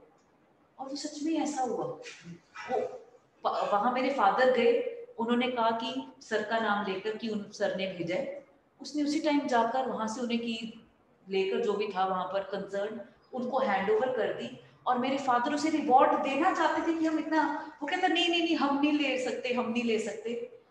बाद में मुझे पता चला कि जो वहां पर सब इंस्पेक्टर जो भी SHO था, वो सर पहले अमृतसर में पोस्टेड थे, उनके नीचे उसने काम किया हुआ था। तो आप देखिए जिसकी प्रेजेंस का इतना ज्यादा, विदाउट प्रेजेंस इतना और है, तो उनकी प्रेजेंस का कितना वो होता होगा। तो नहीं, ऑनेस्ट पुलिस ऑफिशियल होते हैं, बिकॉज अब जिन्होंने भी वो पोस्ट पढ़ी, जिन्होंने भी कमेंट्स किए हैं, हम आपस में किसी को नहीं जानते, पर सबका एक ही है, बहुत बढ़िया इंसान है, ऐसा ही होना चाहिए पुलिस ऑफिशियल, इनको प्रोटेक्शन मिलना चाहिए, प्रिविलेज बनना चाहिए बहुत। तो इसलिए जो जब आपने पर्सनली इस चीज को फेस किया हुआ है, तो लोग हैं जो ऐसे एग्जिस्ट कर रहे हैं, तो हम इसको रूल आउट नहीं कर सकते। हर फील्ड में है बेटा, अगर बुरे लोग हैं, किरण बेदी है, एक अच्छी ऑफिसर थी, ऑनेस्ट ऑफिसर थी, चंडीगढ़ में उसने अपनी पूरी जान लगा दी सिटी को ठीक करने में, पर एडमिनिस्ट्रेशन से उसका कंफ्लिक्ट हो गया और एडमिनिस्ट्रेशन जीत गया, and she was given jail department. वो उसके लिए नहीं था, लेडी के लिए, मतलब जब इतना आपको इतना एक्टिव और इतनी फियर्स लेडी थी, वो जब क्राइम कंट्रोल कर सकती है, तो आपको उस एरिया में, पर क्यों? क्योंकि करप्शन एडमिनिस्ट्रेशन और पुलिस वाला भी मिला हुआ है। अगर कोई इंडिविजुअल होगा, अब सर ने भी कुछ ऐसी सिचुएशन होगी, इन्होंने अपना रेजिग्नेशन दे दिया था, पर वो पंजाब गवर्नमेंट ने रिफ्यूज कर दिया। क्यों? They can not afford to accept, क्योंकि इस टाइम इतना थ्रेट है आपको, आउटसाइडर्स भी, इंटरनल भी। आप अगर ऐसे ऑफिसर्स को हटाओगे तो पंजाब को कौन प्रोटेक्ट करेगा? तो इसलिए ये बड़ी चीजें आ जाती है, तो हम इसको रूल आउट नहीं कर सकते। आपको भी ऐसा जुडिशियल ऑफिसर्स बनना चाहिए कि लोग, हम उन्हें बताएं कि हाँ अखिल यहाँ बैठा था और अब देखिए वो सुप्रीम कोर्ट की जो जजमेंट्स दे रहे हैं कितना ऑनेस्ट हो। हमें भी खुशी होती है ये बताकर कि यस वहाँ ये बच्चा था, और कितना। एक हमारी स्टूडेंट हुआ करती थी सुरभि प्राशर, तो सुरभि ने ज्वाइन किया, तो जैसे आप 5 महीने हुए थे आदि कोचिंग, उसका मेंस क्लियर हो गया, इंटरव्यू वो जज कर चुकी थी। तो सुरभि का मुझे लगता है सच में हार्डवर्क आपको पे करता है। आपको कभी नहीं सोचना चाहिए कि आपको इमीडिएट रिटर्न्स मिलेंगे, पर आपको पे करता है। ऐसी कैथल से 2 लड़कियां थी, उनका जुडिशरी नहीं क्लियर हुआ था फर्स्ट टाइम में, वो सरकारी वकील बन गई थी, वो पेपर उन्होंने क्लियर कर दिया, उन्होंने 1-1.5 साल वहां सर्व किया, दोनों का जुडिशरी क्लियर हो गया था।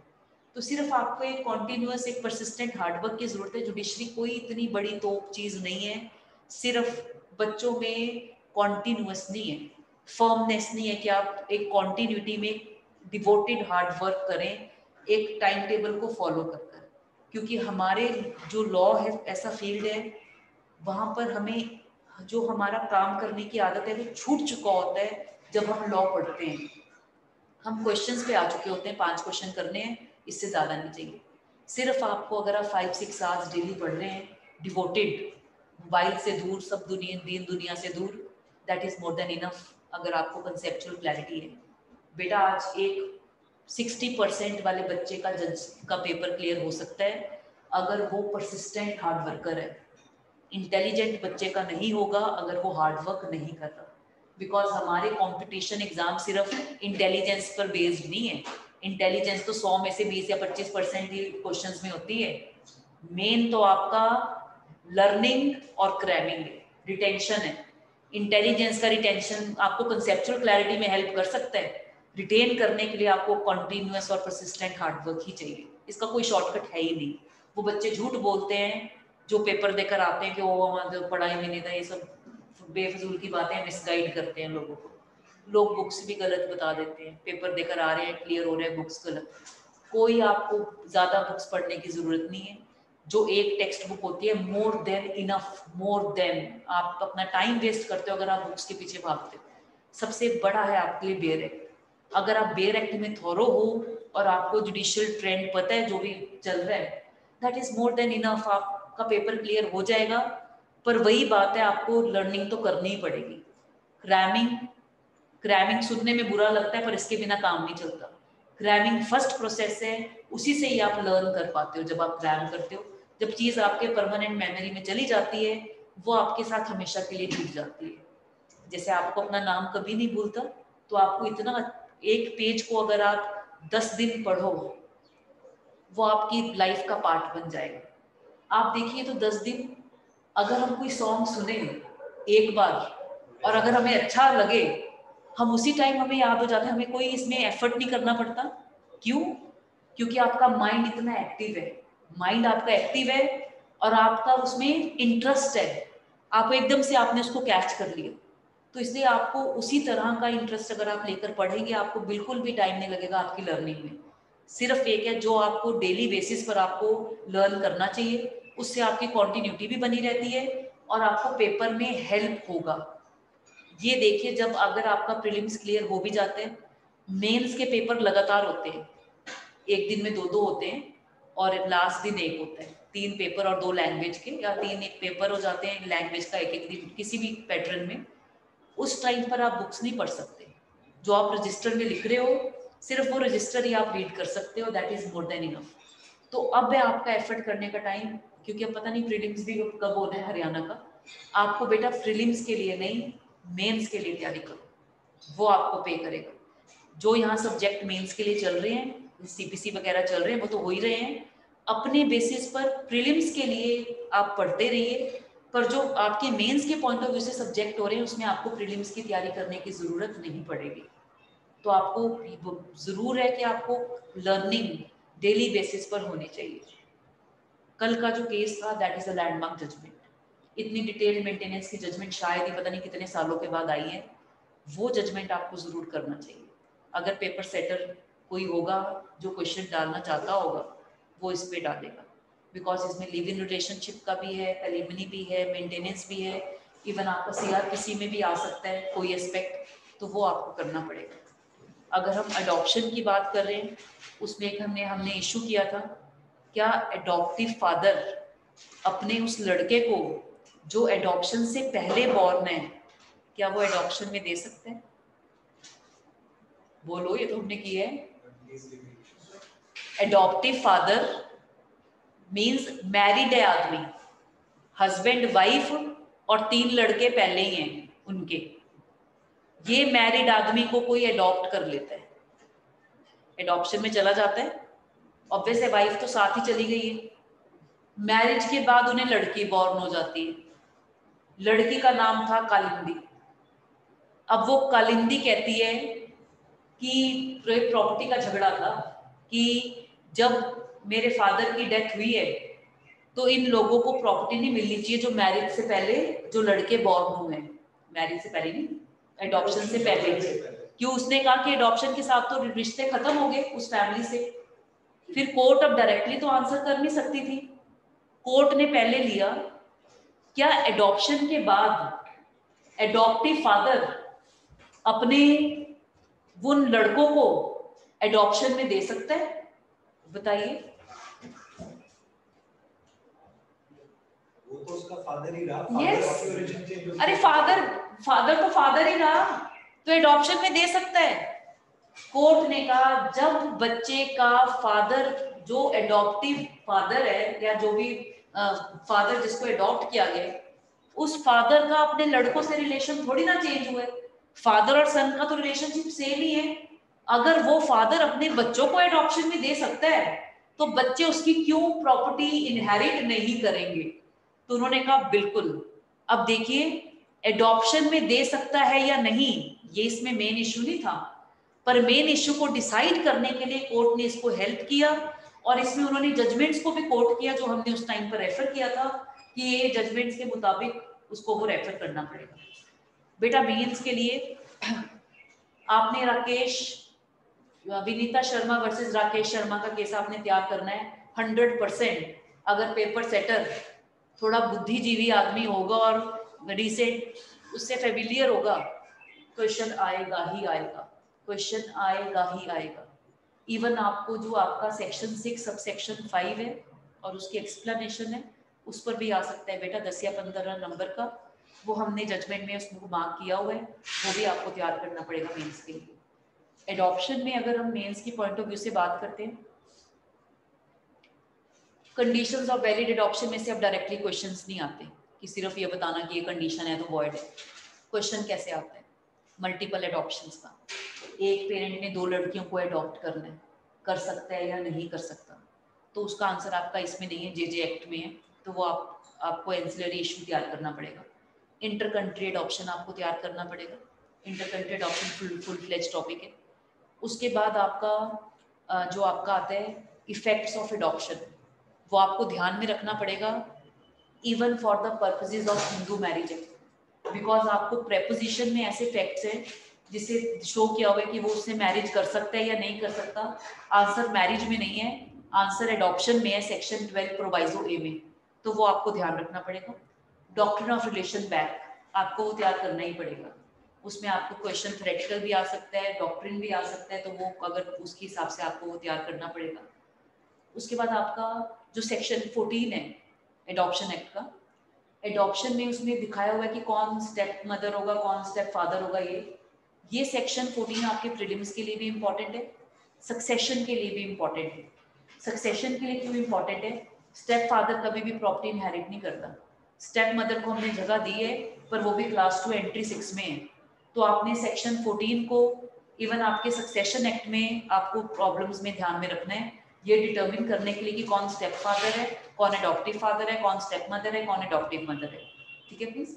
उसके बाद जो आपका सेक्शन 17 है प्रोहिबिशन ऑफ पेमेंट्स है, वो आपने प्रीलिम्स में हमेशा याद में रखना है, प्रीलिम्स में ध्यान रखना है।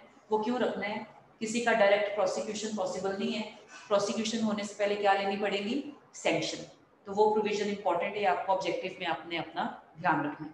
जब हमने मेंटेनेंस की बात की है, मेंटेनेंस में आपको सबसे पहले मेंटेनेंस टू वाइफ के लिए आपने तैयार करना है। जब आप वाइफ की बात कर रहे हैं तो हम सिर्फ 18(1) की नहीं बात करेंगे, आपको पूरा फ्रेमवर्क आपका क्लियर होना चाहिए। वाइफ के लिए जो हमने जजमेंट की थी रजनीश वर्सेस नेहा की, Hindu marriage act, adoption maintenance, आपका सीआरपीसी, फिर आपका स्पेशल मैरिज एक्ट, फिर आपका डोमेस्टिक वायलेंस एक्ट, सब में मेंटेनेंस का रेमेडी है। सबका नेचर ऑफ रेमेडी डिफरेंट है, डिफरेंट कंडीशंस फुलफिल होनी चाहिए, तो वो आपको सारा फ्रेमवर्क क्लियर होना चाहिए। उसके बाद अगर इस केस एक्ट में फाइल हुआ है केस, तो क्या मेंटेनेंस वो दूसरे एक्ट में ले सकती है? इशू ऑफ ओवरलैपिंग जुरिसडिक्शन, बेटा मेरी सिक्स्थ सेंस कहती है इसको आना चाहिए, पता नहीं आएगा या नहीं, टीचर्स को लगता है पढ़ाते हुए। तो इस ये जो इशू ऑफ ओवरलैपिंग जुरिसडिक्शन है बहुत इंपॉर्टेंट है, तो आपने वो मेंस के लिए तैयार कर जाना है। Issue of overlapping jurisdiction, even striking off defence, enforcement of orders. Main problem order pass करने की नहीं है, मेन प्रॉब्लम एनफोर्समेंट की है कि आप लेडी को मेंटेनेंस दिलवाएंगे कैसे। तो उसमें आपने बताना है कि एग्जीक्यूशन के लिए वो कहाँ जा सकती है, और स्ट्राइकिंग ऑफ डिफेंस एक लास्ट रिजॉर्ट का मेजर है, तो वो आपको पंजाब एंड हरियाणा हाईकोर्ट की 3 जजमेंट्स उसी में ही हैं, तो वो आपको तैयार करना पड़ेगा। और अगर आपको आईजी फैक्टर्स कौन से ध्यान में रखने हैं मेंटेनेंस देते हुए, क्या होगा इसका आंसर?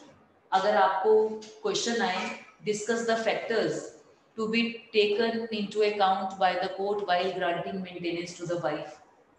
हाँ जी, उसकी खुद की सैलरी, हस्बैंड की कितनी सैलरी, यहाँ से तो नहीं आंसर शुरू होना चाहिए। पड़ेगा कि वो मतलब एक्ट में ले रही अडॉप्शन या मैरिज में। बेटा आपको बताना पड़ेगा हिंदू मैरिज एक्ट में क्या पैरामीटर्स हैं 24-25 में, एडॉप्शन मेंटेनेंस में क्या पैरामीटर्स हैं। पैरामीटर्स कहाँ है? सेक्शन 23 में, सेक्शन 23 सबसेक्शन 2 और 3 में। फिर आपके सीआरपीसी में क्या पैरामीटर है, क्या वर्ड यूज है वहां पर? Unable to maintain herself. फिर आपका स्पेशल मैरिज एक्ट में क्या पैरामीटर है, फिर आपका डोमेस्टिक वायलेंस एक्ट में क्या पैरामीटर है। डोमेस्टिक वायलेंस एक्ट में हम वाइफ को क्यों मेंटेनेंस दे रहे हैं, क्या इंक्लूड होता है? शेयर्ड हाउस होल्ड भी आप डिस्कस करेंगे, तो जब हम बात करें, अब आपको दिमाग में आया शेयर्ड हाउस होल्ड, आपको पता होना चाहिए। इवन आपको स्मॉल क्वेश्चन आ सकते हैं, शॉर्ट नोट या लॉन्ग क्वेश्चन किसी भी तरह, बिकॉज जो हमने सतीश चंद्र का केस किया उसमें पुराना वाला इंटरप्रिटेशन सब ओवररूल कर दिए, तो वो ये सब चीजें आपको पता होनी चाहिए। क्लियर है प्लीज? मेंटेनेंस में आप वाइफ का तो हो ही जाएगा, डिपेंडेंट्स का आपको तैयार करना पड़ेगा। वैसे वो ऑलरेडी मेंस में आया हुआ है पंजाब और हरियाणा में, डिपेंडेंट्स का कंसेप्ट ऑफ डिपेंडेंट्स। आपने एज इट इज सेक्शन 21 नहीं देना, सॉरी 20, यस 20, सेक्शन 20 नहीं देना। आपने क्या देना है, नहीं बेटा 21 नहीं, 19 विडो डॉटर इन लॉ है, चिल्ड्रन पेरेंट्स 20, 21 है, तो 21, 22, 23 है। तो 21 में आपने कंसेप्ट बताना।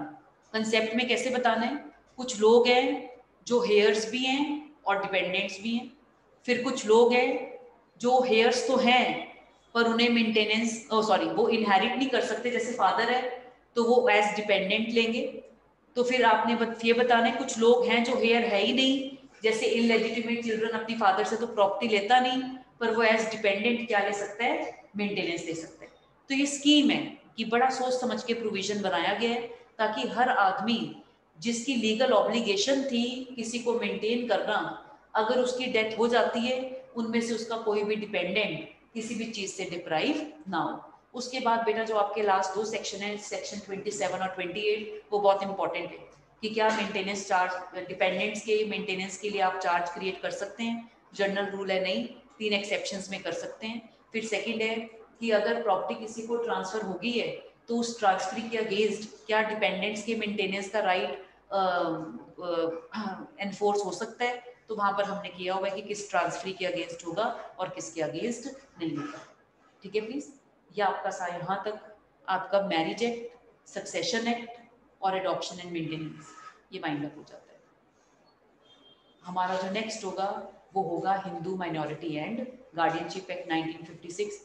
हम इसको ट्यूसडे को स्टार्ट करेंगे। बेटा वो मैं आपको एक पेज ही दे दूंगी, क्योंकि उसका हाफ पेज से ज़्यादा नहीं है, तो मैं पेन डाउन कर कर आपको इमेज ही सेंड कर दूँगी।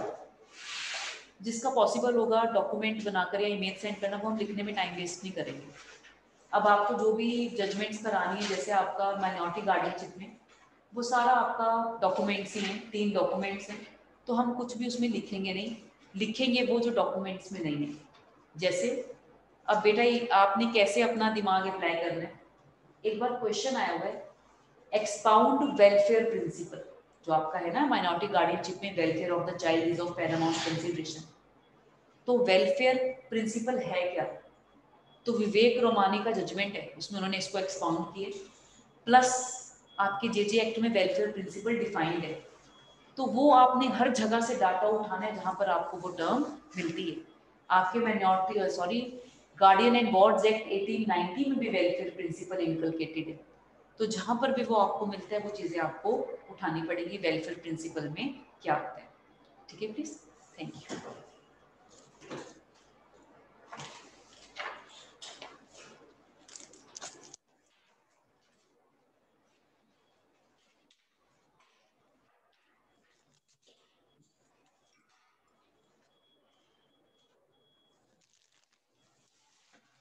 बेटा आप अपना ना हरियाणा के और पंजाब के मेंस के देखना क्वेश्चंस, प्रीलिम्स के नहीं, मेंस के। अगर आपको इन तीनों में कोई डाउट है वो हम डिस्कस कर सकते हैं। मतलब मेंस के लिए अगर आपको कोई डाउट है, प्रीलिम्स तो हो जाएगा, प्रीलिम्स में कोई प्रॉब्लम नहीं आएगी, बात मेंस की है। अगर आपको मेंस के किसी क्वेश्चन में, कोई कंसेप्ट में कोई डाउट है, आपको कोई नया ही मिलता है कोई एरिया, वो हम डिस्कस कर सकते हैं। ठीक है, जैसे एक बच्चे ने क्वेश्चन निकाला था ऐसे कि विटनेसेस, कितनी तरह के विटनेसेस हैं, उसने फिर 10 ईयर में से निकाला किस किस पर क्वेश्चन आ चुके हैं, तो 10-11 तरह के हो गए। Interested witness, relation witness, chance witness, तो उनके प्रिंसिपल्स हैं। फिर क्योंकि बच्चे ने पूछा तो हमने फिर उसके प्रिंसिपल्स पेन डाउन करने स्टार्ट किए कि उसमें से कोई भी आ सकता है। एविडेंस एक्ट में है या नहीं है, पर एज कंसेप्ट वो आपको पता होना चाहिए। क्लियर है? फिर competent witness, accomplice as a witness, तो ये सब चीज़ें आप वो आपको पता होनी चाहिए, वो तो हम उसमें करेंगे। अभी हम अपना स्टार्ट करेंगे फिर Hindu minority and guardianship act. ठीक है, बेटा पहले ना हम मॉर्निंग में एविडेंस करेंगे, ताकि हरियाणा के, क्योंकि आईपीसी तो आपका उसमें प्रीलिम्स के हिसाब से इवनिंग में चल ही रहा है, आपका एविडेंस वो रहते हैं, वो लेंथी है। तो अगर पेपर जून जुलाई में ही होते हैं फिर तो दोनों ही हो जाएंगे। अगर पेपर होता है तो मुझे उससे पहले आपका एविडेंस हो जाए, क्योंकि एविडेंस टेक्निकल है। एविडेंस में जुडिशियल डिसीजंस का बहुत इंपॉर्टेंट, सारा जो लॉ है that is based on decisions. Bare act तो छोटा सा ही है, प्रीलिम्स के लिए ठीक है, पर मेंस का नहीं होगा क्लियर। तो हम उसको मेंस के से पॉइंट ऑफ व्यू से पहले आपका next week minority guardianship over हो जाएगा, और उससे नेक्स्ट वीक फिर हम इंडियन एविडेंस एक्ट स्टार्ट करेंगे। ये स्पेशल मैरिज एक्ट वगैरह भी करना है? नहीं बेटा, ये आपके सिलेबस में ही नहीं है। जब आप हम फैमिली लॉ ले रहे हैं तो उसमें हिंदू लॉ और मुस्लिम लॉ ही आता है। अब हिंदू में दोनों से या तो से ये 4 कोडिफाइड लॉ, हिंदू लॉ में तो फिर सारा अनकोडिफाइड भी तो आएगा ना बेटा। उन्हें कोडिफिकेशन से मतलब नहीं है, कंसेप्ट से मतलब है। हिंदू लॉ मतलब लॉ एप्लीकेबल टू हिंदूज, और मुस्लिम लॉ में मुस्लिम, तो सारी अनकोडिफाइड है। मैम फिर हम आईपीसी एविडेंस की बात करेंगे। हाँ बेटा, एविडेंस के बाद फिर हम आईपीसी स्टार्ट कर देंगे, क्योंकि ओके मैम। क्योंकि आईपीसी करना आसान है, एविडेंस करना टेक्निकल है। एविडेंस में जो सेक्शंस किस प्रिंसिपल के ऊपर बेस्ड हैं, या किस जजमेंट को फॉलो किया गया, इंग्लिश लॉ में क्या कंसेप्ट था, तो ये चीज़ें हमें पता होनी चाहिए। जैसे कभी भी मेंस में आपको कन्फेशन के बिना क्वेश्चन पेपर सेट नहीं होता। जो आपका सेक्शन 24 to 30 है वो बहुत इंपॉर्टेंट है। डाइन डिक्लेरेशन खुद में ही एक फुल फ्लेज चैप्टर बना हुआ है, तो उसके 10-11 क्वेश्चन हैं जो करने बहुत जरूरी है, सब इश्यूज उसके, तो वो हमें फिर डिटेल में करने पड़ेंगे। ठीक है प्लीज, थैंक यू।